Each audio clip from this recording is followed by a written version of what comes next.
Introduce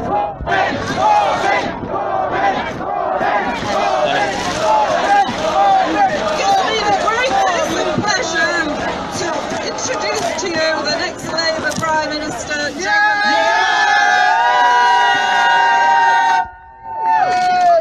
Good evening, everybody. This is the fourth rally we've done this afternoon. And the 36th I've done since the election was announced. And there's about 150 more to go. Because we are covering absolutely the whole country. We are leaving no place and no stone unturned to get a message out that this country could be very fragile. For being here today, for introducing me to you all, for her fantastic work in representing this city, in standing up for the steel industry, in standing up for people, in standing up for our communities. I'm very proud that she's a Labour MP and brings all her talent and experience on behalf of all of you to Parliament. Jill, thank you very much indeed for everything you do. Because Jill fought for the steel industry, as we all do. And I tell you this, under a Labour government, a crisis in the steel industry would be dealt with by a government that would not pass by on the other side and ignore the needs of steel communities all over this country. We would be prepared to intervene and invest to ensure we maintain a strong and stable steel industry in Britain. And today I was given a mug in Rotherham, a Man of Steel mug. Lovely, thank you. I also want to just say this. Harry Harpham died. Harry was a great MP. He wasn't here long enough to take up all the things he wanted to do, but what a wonderful man and what a great man. And I was thinking of him before I was coming here today, and I was also thinking back to the days of the miners' strike and all the brutality that went with it, and the way that he stood up for his principles and suffered for them. And when Theresa May first became Prime Minister, it's all right, we didn't want it to be, it's okay, I agree with you. I was thinking of the question I would put to her first. First question to her from the Leader of the Opposition, Prime Minister's Question Time. Do you know what it was? When are you going to have an open public inquiry into the events at Orgreave? She didn't answer then. Amber Rudd hasn't answered since. But I tell you this, day one of a Labour government, there will be an inquiry into Orgreave. Not because we want to cause hurt and pain, but because we want the truth for those that were pained and hurt by what went on in Orgreave. Because if you leave injustice undealt with, it festers and festers and festers. We want to be a government that does open up and ensure there is justice for all within our society. Do you agree with me on that? I'll take that as a yes, thank you very much. Thank you, yeah, I agree with that as well. My friend down here said people power, thank you very much. Today we started our journey in Leeds, at Leeds City College. Yes, thank you, Leeds is a great place. And what we were doing there was talking to a lot of further education students about their hopes, their aspirations and their wishes in society. Then you think about it, what's happening in our education system as a whole. Just think about this. The last Labour government set up Sure Start centres. The last Labour government ensured that all children preschool got some time in preschool facilities. The last Labour government properly funded primary schools, properly funded secondary schools, introduced and extended the EMA, and maintained bursaries for nurse students and maintained maintenance grants for those at university. What's happening now under this government? Sure Start centres, which showed a commitment of the public community to all of our children and their parents, are being closed. Some councils have managed to keep them open. Well done those that have, but the reality is it's lack of central government funding that's causing the closure of them. Our primary schools are underfunded all over the country, and so head teachers are going through the trauma of deciding which teachers to get rid of, which teaching assistant to get rid of, which special needs advisor to get rid of. That's not right. That's not right. It's not right that they have to do that. It's not right they have to send letters to the parents saying, please donate something to the school to help us keep the teachers working.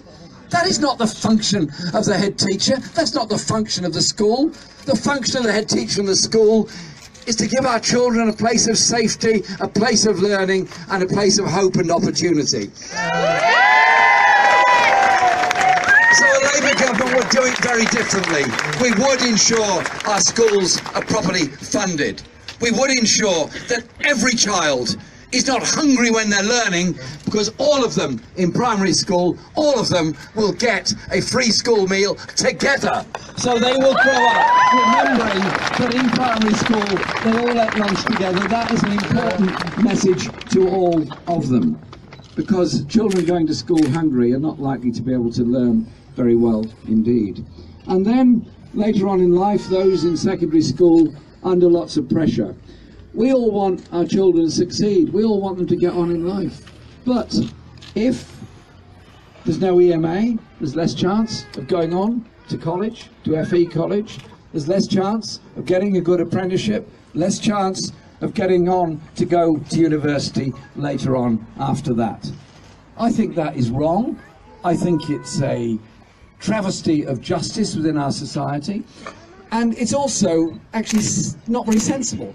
Because if you think about it, if a child is growing up in poverty, going to an underfunded school, not achieving their potential in primary school, not likely to achieve their potential in secondary school, therefore not likely to be the engineer, the doctor, the lawyer, or teacher, nurse, or whatever else it happens to be in the future, we all don't have a doctor, a nurse, or a teacher. Our society is weaker for the denying of the opportunities of the talented because they come from poorer backgrounds. No more the postcode lottery of whether you get to university, get a good job, or get a skill. We're there for everybody, not for the few. And so our society is grossly disfigured by this level of inequality and injustice in Britain. I don't know how many of you here buy or read the Sunday Times. I suspect not very many. Don't worry, I'm not a reader of it myself either, but people sometimes pass things on to me from it, because I've got lots of people who pass lots of things on to me. And I don't know if you noticed, but last Sunday the Sunday Times Rich List came out. And 100 people own a great deal of money. They own the equivalent of ×3 the annual national budget of our National Health Service. And in 1 year, their wealth went up by 14%. And when we launched our election campaign in Manchester, I just made this simple point. If all the health workers asked for a 14% pay rise, can you imagine what the editorial of the Sunday Times would say? But instead, they're congratulating the super rich on getting even richer in a year. Well, this degree of inequality and injustice actually holds us all back. It holds our country back, holds our economy back, holds our public services back. And so, a Labour government would be serious about the economy of this country, serious about gaining tariff-free access to the European market to protect our manufacturing industries and jobs, serious about fair investment across the whole country, a national investment bank that covers all parts of Britain fairly, rather than overwhelmingly investment in transport in London and the South East, much less in Yorkshire, the North East and the North West. We're serious about all parts of the country.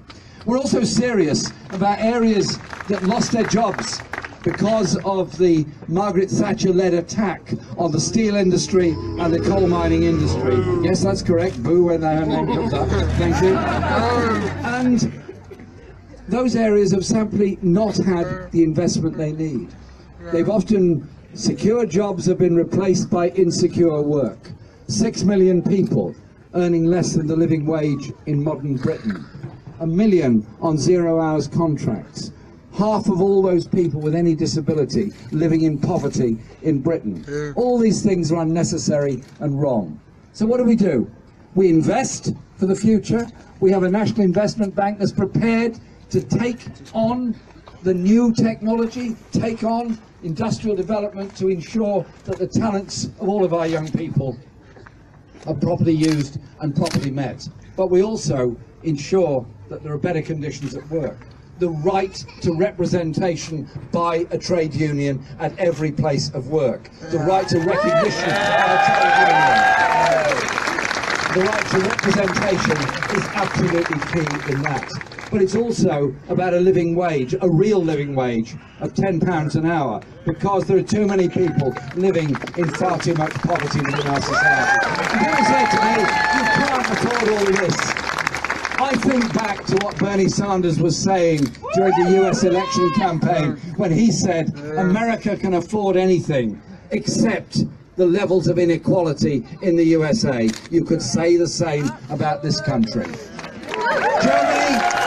Germany has a production level, a productivity level 20% higher than us. Do people here work less hard? No, nonsense. It's a lack of investment in good quality jobs and high-tech industries that's the problem. And so it's a Labour government that's going to be invest in industry, invest in the economy for the future, and invest in justice for the future. Because we want to live in a society where everybody has a real chance and can get along. But if you took a bus ride across this city, you know as well as I do that in the poorest areas you lead a shorter life. You could say the same in Birmingham, same in Glasgow, same in any other part of this country. You know that often in the poorest areas alongside main roads the worst levels of air pollution take place. Why do we accept these inequalities within our society?